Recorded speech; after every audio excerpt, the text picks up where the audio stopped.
Residents voted to keep the Monroe County Hospital open in Tuesday's election. Today, county commissioners and the hospital board talked about plans on how to move forward. The whole idea behind the challenge is to just have fun and sink a putt. The biggest change for this year's street party is the location. Right behind me is the intersection of First Street and Cotton Avenue, where your headliners will perform. After accumulating over $6 million in debt, I spoke with the administration of Monroe County Hospital and commissioners about their options to make sure these doors don't close. For this reason, Jordan and his friends are coming together to help the people back at home.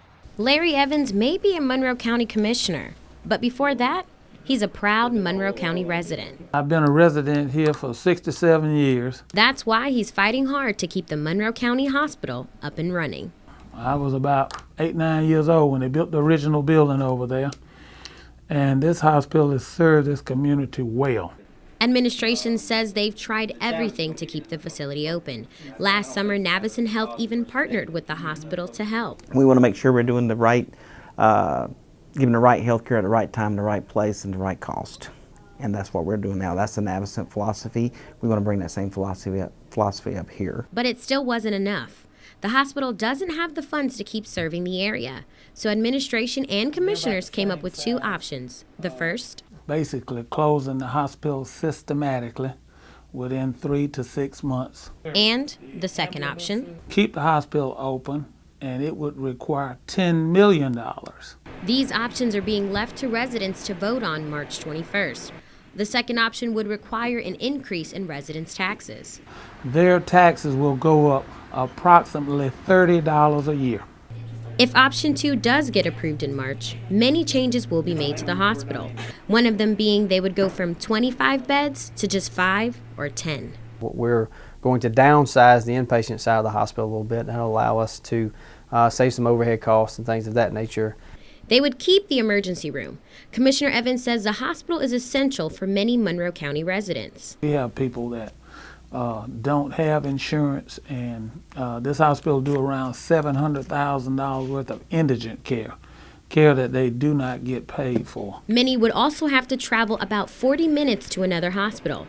But Commissioner Evans is hopeful the people of Monroe will vote for option 2 and keep the Monroe County Hospital open. In Forsyth, Emanuela Rendini, 41 NBC News. The Atlanta Falcons are flying high to Super Bowl 51, and so are t-shirt sales. It's been pretty crazy the last few days. We have not seen any let up in the traffic coming in. Manager James Bobbitt of Academy Sports and Outdoors says new apparel has been ordered for fans if the Falcons win. We have more apparel coming to us if the Falcons do pull off the Super Bowl game. So you'll be able to come back in and get all of your apparel needs after the game's over. Another great place to find your Falcons gear is here on the corner of Eisenhower and Pio Nono. They have everything from t-shirts, hoodies, and even hats. Everybody just coming out buying shirts and happy and smiling, and we here to aim and please. And at this corner, fans say they are ready for their Falcons to bring home a win. Extremely excited. It's about time. It's the Birds' time to win. The Patriots, they've had their fair share. It's our turn. The Falcons have earned this. We're so excited for Julio and Freeman and our quarterback. We're just excited.